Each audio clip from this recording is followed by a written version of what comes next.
जब बच्चे छोटे रहते तो हम लोगों को क्या लगता, ऊपर कोई इंद्र बैठे होंगे और वहां से पानी गिराएंगे तब हमारे यहाँ पर पानी गिरता। बचपन में कहा भैया स्वर्ग, कहा स्वर्ग ऊपर है। श्रीमद् भागवत में लिखा धरती का स्वर्ग कहाँ है? श्री बद्रीनाथ भगवान, बद्री विशाल।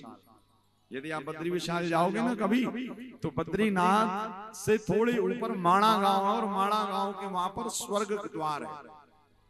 स्वर्ग द्वार, स्वर्ग की सीढ़ियां बनी हुई। आप लोग कहोगे महाराज आप देख कर आए क्या? नहीं, बद्री विशाल तक गए किंतु स्वर्ग द्वार देखा नहीं, किंतु वहां पर ऐसा बताते हैं क्योंकि उसी स्वर्ग के रास्ते से 5 पांडव में केवल युधिष्ठिर उसी स्वर्ग के द्वार से होते हुए स्वर्ग तक गए। तो यहाँ पर लिखा हुआ है भगवान नंद नंदन सारे ब्रजवासियों से कह रहे हैं कि इंद्र का पूजन, बाबा से कहा इंद्र का पूजन क्यों कर रहे? बोले हमारे पूर्वज करते आ रहे हैं। मैंने एक दिन और बताया था आपको कि हम लोग कई काम ऐसे कर रहे हैं जो परंपरा, किसी किसी घर की परंपरा बन गई। और आजकल तो महाराज इतनी नई नई परंपराएं लोग बना लेते किसी दूसरी की देखा देखी के चक्कर में कि वो उनके घर की भी परंपरा बन जाती। इसी कारण शास्त्र कह रहे हैं 2 प्रकार से कर्म होता है। एक तो ज्ञान पूर्वक कर्म, ज्ञान पूर्वक कर्म किसको कहते हैं? जो शास्त्रों में लिखा है। और परंपरा पूर्वक कर्म किसको कहते हैं? जिसको हम और आप बना लेते हैं। और ये हम भारतीयों में सामान्यता लक्षण पाया जाता है। क्या? किसी का देख कर आए तो महाराज फिर हम पक्का करेंगे और उसको अपने घर का नियम बना लेंगे। होता है नहीं होता? देखो आप लोग प्रयागराज गए होगे सब लोग। प्रयागराज में संगम पे, तट पे, त्रिवेणी मैया के तट पे आपने देखा ना खूब बालू रहती है। बालू तो कुंभ लगा, तो कुंभ में स्नान करने एक सेठ जी भी गए। अब जब सेठ जी गए तो सेठ जी ने सोचा बताओ, पॉकेट में रुपया रखे थे सेठ जी। तो सेठ जी ने कहा स्नान करने जाना, हम अकेले आए हैं और कपड़े उतार कर फिर स्नान करने जाएंगे। तो पैंट वाले पॉकेट में रुपया था। तो उन्होंने कहा किसको बताएं कि इसमें, इसको देखते रहना, यदि वो चोर निकला तो सेठ जी ने एक युक्ति निकाली।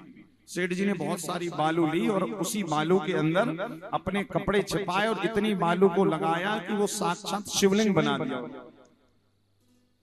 शिवलिंग बनाया और उसमें एक बेलपत्री और चढ़ा दी। क्यों? ताकि कोई आए तो सबको लगे कि शंकर जी हैं। अब देखिए क्या हुआ। अब वहां पर जितने लोग भी आते, संगम के तट पे जितने लोग भी आते, तो जब सेठ जी जो शंकर जी बनाकर गए थे ना उसमें बेलपत्र, सबको लगा कि अच्छा यहाँ पर आने के बाद शंकर जी बनाने का नियम है। लोगों ने देखो परंपरा बना ली।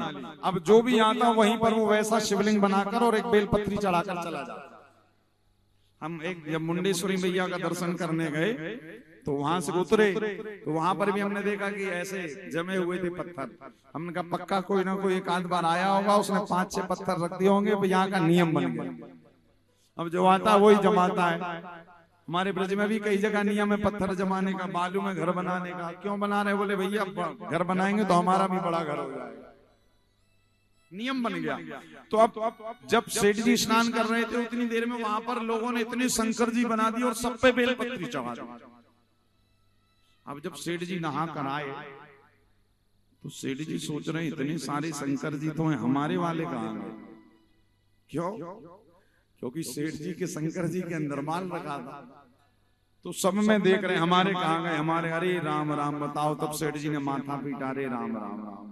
लोगों का इतनी बुद्धि छोटी है कि हमने अपने पैसे को सुरक्षित करने के लिए ऐसा युक्ति अपनाई। लोगों ने इतने बना दिए कि अब हमारे नहीं बन रहे। इसको कहते हैं परंपरा पूर्वक की कर तो रहे किंतु क्यों कर रहे हैं हमें आपको नहीं पता। क्या?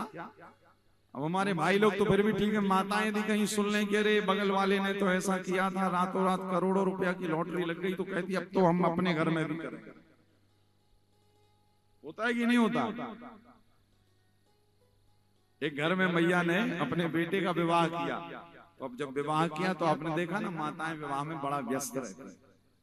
अच्छा जब बहू आती है तो, और पहली बहू आती है तो माताओं पे बड़ा काम, उत्साह भी रहता, बड़ी प्रसन्न रहती है।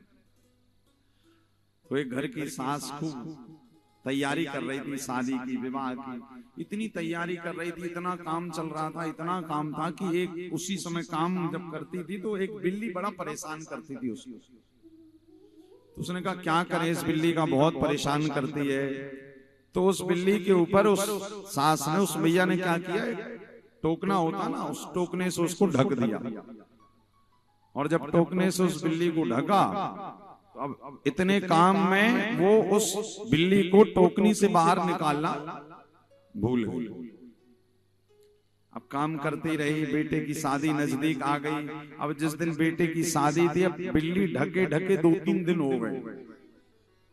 अब जब बिल्ली ढके ढके 2-3 दिन हो गए, शादी नजदीक आ गई। अब क्या करें। अब जब बेटा गया बारात लेकर, और जब बारात लेकर वापस आया, दुल्हन को लेकर आया, तब माँ को याद आई, अरे राम राम, सास को याद आई, अरे राम राम, बताओ मैंने एक टोकनी के नीचे बिल्ली को ढाका था, पता नहीं उसका क्या हाल हुआ होगा, और बहू आने वाली।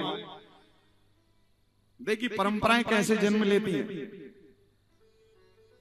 तो उसने कहा क्या करें, मेहमान लोग सब लोग घर पे हैं, और टोकनी के नीचे बिल्ली को दबे दबे 3 दिन हो गए। जब देखा टोकनी हटा के, तो बिल्ली क्या थी, मर चुकी थी।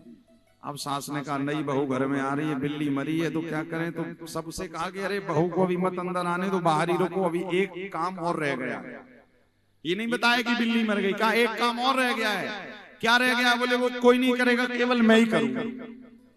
अब वो गई, वो टोकने से निकाला बिल्ली को और झाड़ू में दबाकर बाहर ले जा रही थी। जब बाहर ले जा रही थी, तो जो नई बहू आई थी ना विवाह करके, उसने धीरे से देख लिया कि अच्छा, जब घर पे कोई नई बहू आती है तो मरी बिल्ली को बाहर निकाला जाता है, जब नई बहू घर में आती है। तो उस बहू ने भी सोच लिया कि जब मैं भी सास बनूंगी तो मुझे भी ये करना पड़ेगा। तो उस घर का नियम बन गया। फिर क्या नियम बना, जब विवाह की सामग्री की लिस्ट बनी ना, तो सबसे अंत में उस पत्नी ने, जो सास बन गई थी, पहले जो बहू बनकर आई फिर सास बन गई, तो उसने सबसे नीचे लिखा एक जिंदा बिल्ली। अब पतिदेव ने लिस्ट पढ़ी पूरी, मार्केट गया काशी के, सब खरीद रहा है, सबसे आखिरी में लिखा था एक जिंदा बिल्ली। ये कहाँ मिलेगी। तो जहां पर शादी विवाह का सामान लगता है, बोले भैया ये जिंदा बिल्ली भी लगती है। बोले पता नहीं आपके यहाँ कौन सी पूजा होती है, बलि वली तो नहीं दी जाती। बोले नहीं नहीं, हम लोग तो बड़े सात्विक लोग हैं। तो फिर ये जिंदा बिल्ली कहाँ मिलेगी। अब उसने पूरे बनारस में ढूंढा, जिंदा बिल्ली नहीं मिली। कोई दुकान में गया, रात्रि को घर पत्नी से कह रहा, सुनो और तो सब मिल गया, किंतु सबसे अंत में जो लिखा था ना तुमने एक जिंदा बिल्ली, वो नहीं मिली। पत्नी ने कहा वो हमने थोड़ी कहा था लाने के लिए, उसकी व्यवस्था हम कर लेंगे। अब उसने भी एक जिंदा बिल्ली ढूंढी। अब उसको जैसे तैसे मारा, सबसे छिपाया, किंतु जो उसकी नई बहू आ रही थी उसको दिखाकर क्या कि जब तू भी सास बनेगी तो तुझे भी ऐसी बिल्ली मारनी पड़ेगी। धीरे धीरे वो उस घर का नियम बन गया।